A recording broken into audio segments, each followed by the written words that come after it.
Hi, we're Ben and Christine from realorganized.net.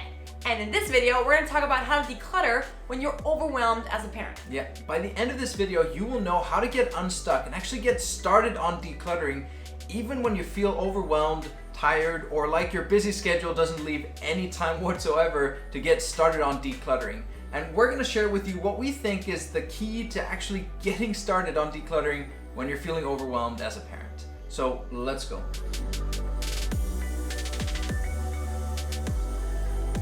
This is the third video in our decluttering series. We've already done a couple on the basics and the benefits of decluttering, and we're gonna keep going and do some on the common mistakes that people make when they declutter, and also take you around our house and show you how we do this ourselves. If that sounds interesting to you, obviously make sure you check out the ones that we've already done and hit the subscribe button and the bell icon so that it's more likely that you'll get notifications when we release the next videos in this series. Now, the first step in how to declutter when you're overwhelmed as a parent is to get your mindset right.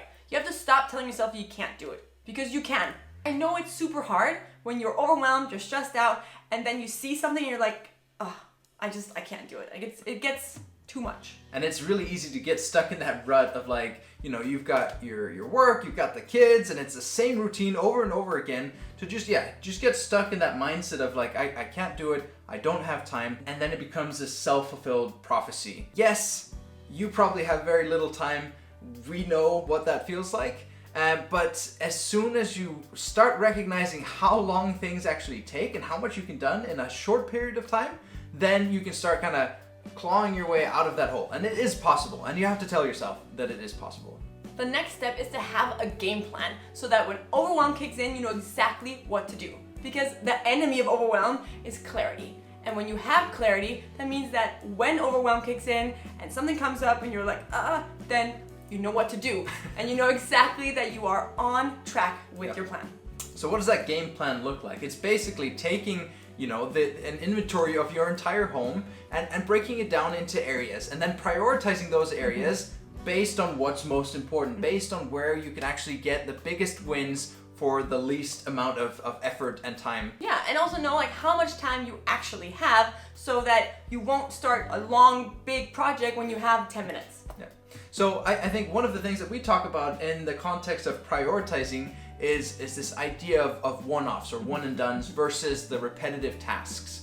And for us, the idea of getting stuff done that you don't have to think about for a while, that's very appealing. It feels great. Yeah. As opposed to, you know, putting all of your time and energy into the laundry, for example, just like, you know, getting a pile of laundry folded and put away only to have it reappear a few days later. The next day. We're not saying that, you know, you shouldn't do the laundry, No. But there's a way to prioritize so you break out of this cycle of feeling constantly overwhelmed. So you get the one-offs out of the way so that they're not an issue, and then when it comes time to do the laundry and the other repetitive chores, you have more energy and time to actually come up with systems that make them even easier. Okay, so back to the game plan. Once you have an idea of where to start, then it's time to start scoping and matching the scope of what you want to start with the time that you actually have.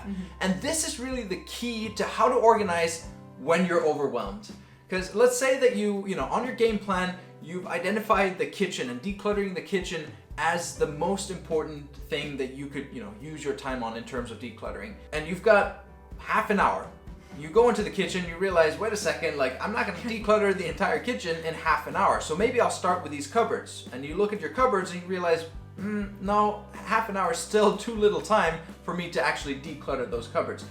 The idea then is that you keep breaking it down into pieces that you can actually start with the time that you actually have.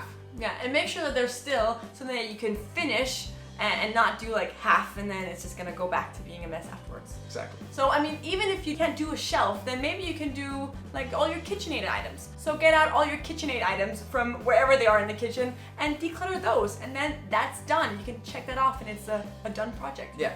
So you can break it down to like a category of items. So really, if you've got the big picture, you've got the game plan, and you have a method to kind of keep clawing at that, and you're focusing on the things that, you know, that you can do and not worry about for a while, then all of a sudden getting, you know, decluttered seems like a much more manageable process. The next step for how to get organized when you're overwhelmed is to simply get started. You have a game plan. It's time to dig in and get your hands dirty. One thing you can do is put some music on and set a timer. Set it for 15 minutes, and then when you're done with those 15 minutes, you might want to keep going because it's so awesome. Or you might not want to, but then at least you've gotten a lot done because you can get a lot done in 15 minutes. Yeah, remember 15 minutes, like you can do this. Mindset.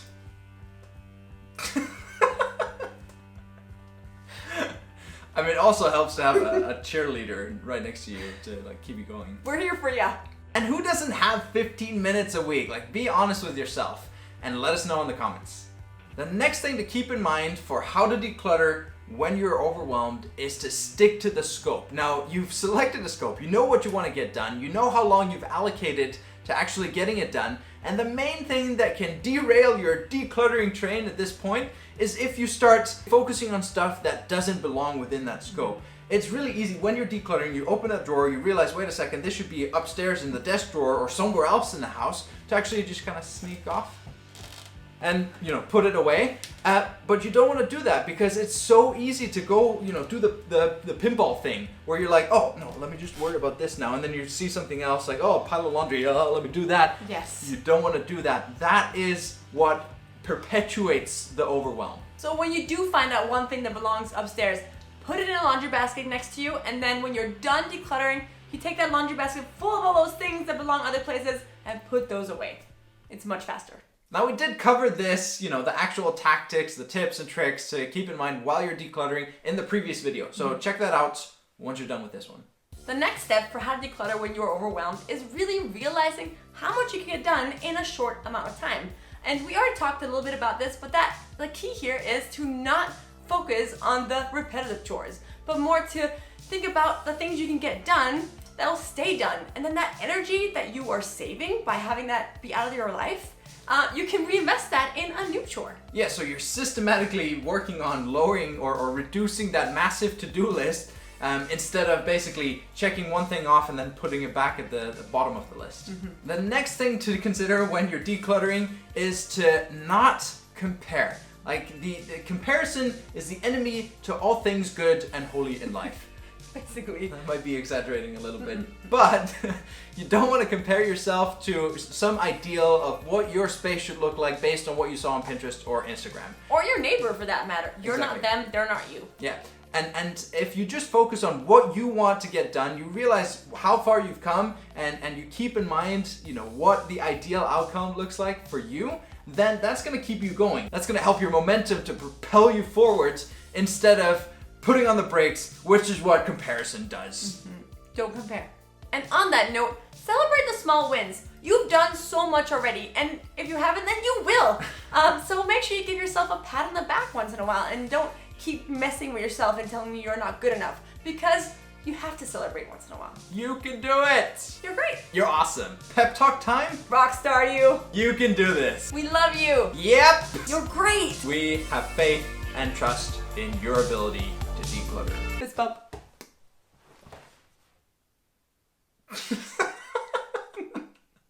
That was too much, right? Okay. Another thing you can do when you are overwhelmed trying to declutter as a parent is to involve the whole family. You're not the only one who lives here, and you shouldn't be the only one decluttering. Yeah. So think about it in terms of the benefits that you can actually reap from bringing your family on board.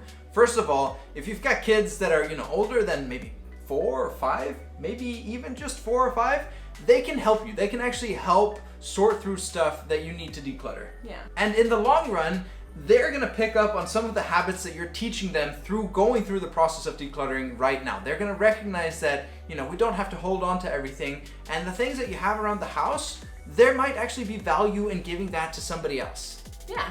Plus, also, it's quality time. Like, you're spending time with your family as you're teaching them valuable skills, and they're gonna remember that. Plus, if you do include your family, you will have more time to declutter, because otherwise you would be doing other things for those little ones. And if that still seems like a little bit too much, again, we understand. We've got kids, and sometimes they are just in that kind of a mood where, you know, you're not gonna get much done. Then think about other ways that you can, you know, give them attention, give them the opportunities they need to learn and to grow, maybe at their grandparents' place while you declutter, or schedule a play date. Something that we try to do is, you know, schedule play dates and then use that time effectively. And then, you know, the next week we'll have the kids' friends over here and their parents can declutter. we don't set that as a requirement for their kids to come over here. We're mostly normal. Hello! Yeah. And if you don't have grandparents or family around or play dates that you can set up, then consider getting a babysitter. I mean, if it's gotten to the point where it's impacting you and your mental well-being and you just need to get a bunch done, then, you know, if you get a babysitter for the day, then you can get a noticeable amount of stuff decluttered and it's gonna make a difference. And I know that you want to spend time with your kids and not put them off at a babysitter's whenever you need to get stuff done. But really, the quality time you spend with your kids, if you're constantly worried about the clutter and stressing out over everything around you, Or safety. or safety for that matter, is not as much quality time as it will be once you've gotten those things under control. Thanks for sticking around, and also thanks for your comments in the last few videos. We really appreciate when you take the time to think about the stuff that we're sharing with you and give something back. So we've put a few of them down here. Make sure you check those out and leave a comment of what you thought about this video. If you liked it, please give it a thumbs up, and we'll see you next week. Yeah. This is the third video in our decluttering series. We've already done one on... No, we've done two, actually. Yeah, it's the third one, so... Okay, you ready? Next. Good job, bin? Did you not see my claw?